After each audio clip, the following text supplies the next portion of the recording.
An interval in music is the distance between two notes. So how are we going to work out how to label that correctly? Well, let's just start off with a number. The way that you count an interval out is really important. Let's say I'm going to have these two notes here. And here's the sound of a G. And here's the sound of a D. So what distance is that specifically? Well, the first rule really is to count the lower note as note number 1. And the next thing is to just fill in the notes from the musical alphabet until you get to the next note in the interval, the upper note. So I'm going to add an A, a B, a C, and then I arrive at D. So all I do is I count from G up to D, labeling each letter name with a number. 1, 2, 3, 4, 5. So this interval, G to D, is a fifth. And that's pretty straightforward.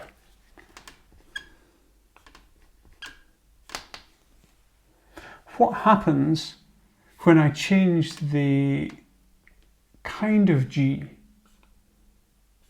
That's changed the quality of that interval because the sound has changed. When it was just G natural to D natural, it was this sound. Now I've altered the interval. That's a very different sound. So the quality of the interval has changed, but the number has not changed. It's still a fifth because you're still counting from G, even though it's a G sharp, up to D. So still G, A, B, C, D. Still a fifth. What about if I alter this top note as well? Here's the G sharp. Here's the D flat.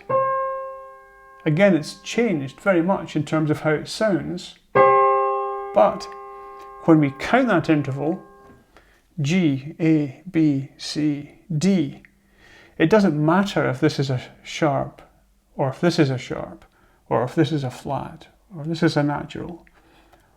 In terms of counting in intervals, you count by the letter names, whether they're sharps, flats, or naturals. And that never changes. So that's an important rule to learn. There are lots of different tensions of intervals. And when we label an interval, it has normally a tension and a number. So by numbering an interval, we're only really telling you half of the story because that doesn't define how it sounds. There are lots of different kinds of fifths. You might have an augmented fifth. You might have a diminished fifth and so on. So the next thing I'm going to talk about is perfect intervals. And learning perfect intervals is a great starting point because there are 3 perfect intervals contained in every major scale. So let's start off with D major scale. Okay, here are all the notes in D major scale.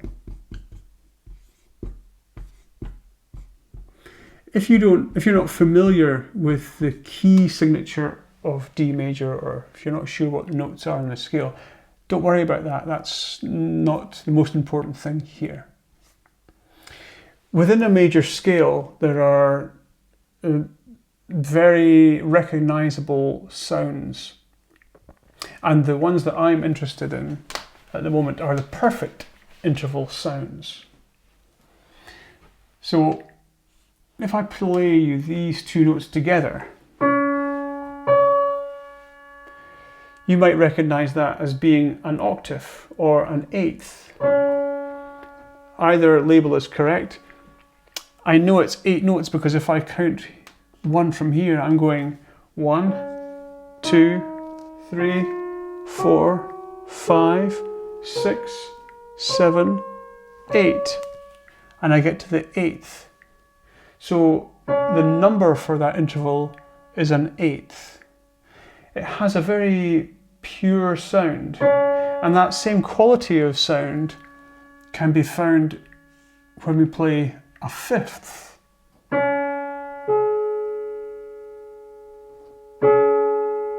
So a fifth and an octave have a similar quality of sound. The same is also true of the fourth. If I play D and G together, again it has that kind of open sound to it. Some people will call it a transparent sound. It's very reserved, it's very stable. There's the fifth, and here's the octave. So because the quality of those three sounds, a fourth, a fifth, and an octave, are all very similar, they all receive the same label. We describe these three sounds as perfect. So if I play a D and an A together, we describe that as a perfect fifth. When we count up 5 and we see that it fits into D major scale, we know that all fifths in major scale sound the same and they all have that perfect quality. So we call it a perfect, and then we deal with the number D, E, F sharp, G, A. We call it a perfect fifth. If we hear or see D and G played together, we describe that as a perfect fourth, because it's the root and fourth degree of the scale, and we know that fourths, fifths and octaves from a major scale are always described as perfect because of the quality of the sound. So that's a perfect fourth.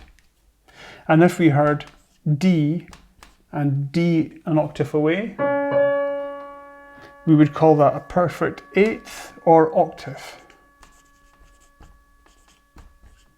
Either is acceptable.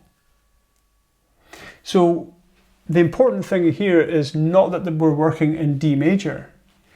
The important thing here is that when we think about a major scale, whichever major scale it might be, that first degree or root note of the scale is the point we're measuring from.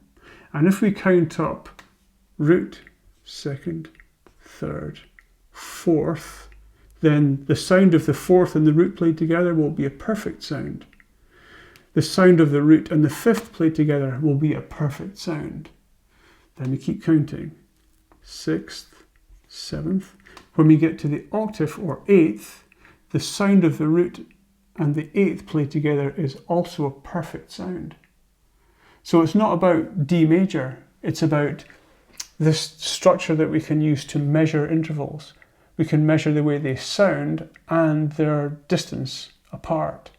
So if you're in C major, your notes here would be C, D, E, F, G, A, B, C.